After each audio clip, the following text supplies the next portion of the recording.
উত্তর পশ্চিম বঙ্গোপসাগর এবং তৎসংলগ্ন পশ্চিম মধ্য বঙ্গোপসাগরে একটা গভীর নিম্নচাপ ছিল, যেটা আজকে দুপুর 12টায় ভারতের উড়িষ্যা পুরীর নিকট দিয়ে উড়িষ্যা উপকূল অতিক্রম করেছে এবং সেটা আরও পশ্চিম উত্তর পশ্চিম দিকে অগ্রসর হতে পারে এবং ক্রমান্বয়ে দুর্বল হতে পারে।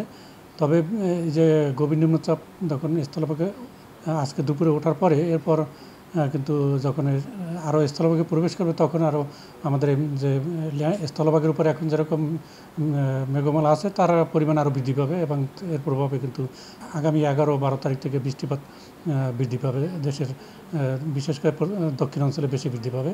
তবে সারা দেশব্যাপী একটু বৃষ্টিপাত বৃদ্ধি পাওয়ার সম্ভাবনা রয়েছে। 11 থেকে 3-4 দিন বৃষ্টিপাতের পরিমাণটা বৃদ্ধি পাবে।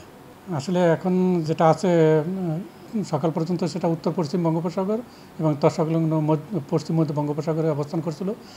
ফলে এটা কিন্তু এর অবস্থানটা আসলে উত্তর বঙ্গোপসাগর থাকলেও এর একেবারে শেষ প্রান্তে, যার কারণে এটা বাংলাদেশের উপকূল থেকে দূরত্বটা কিছুটা বেশি থাকার কারণে বাংলাদেশে কিন্তু এর উপর প্রভাবটা কম ছিল। কিছু প্রভাব থাকার কারণে কিন্তু আমাদের 3 নম্বর সতর্ক সংকেত সেটা চলছিল, সেটা হয়তো আগামীকালকে ডাউন হওয়ার সম্ভাবনা রয়েছে। এটা ভারতের উড়িষ্যা, যেহেতু উড়িষ্যা উপকূল অতিক্রম করেছে, ফলে এর প্রভাবটা উড়িষ্যা এবং তৎসংলগ্ন এরিয়াতেই এর প্রভাবটা বেশি থাকবে। গভীর নিম্নচাপের প্রভাব কিন্তু বাংলাদেশের উপরে তেমন প্রভাব নাই। উত্তর বঙ্গোপসাগরে যে মাছ ধরার নৌকা যখন অবস্থান করবে সেই ক্ষেত্রে তার একটা সতর্কবার্তা দেওয়ার জন্য আমরা 3 নম্বর সতর্ক সংকেত ছিল, কিন্তু স্থলভাগের উপরে কিন্তু এই গভীর নিম্নচাপের প্রভাবটা নাই বললেই চলে। তবে যখন এটা স্থলভাগের উপরে আজকে দুপুরের পর যখন আরও স্থলভাগে প্রবেশ করবে তখন বৃষ্টিপাতের পরিমাণটা বাড়বে।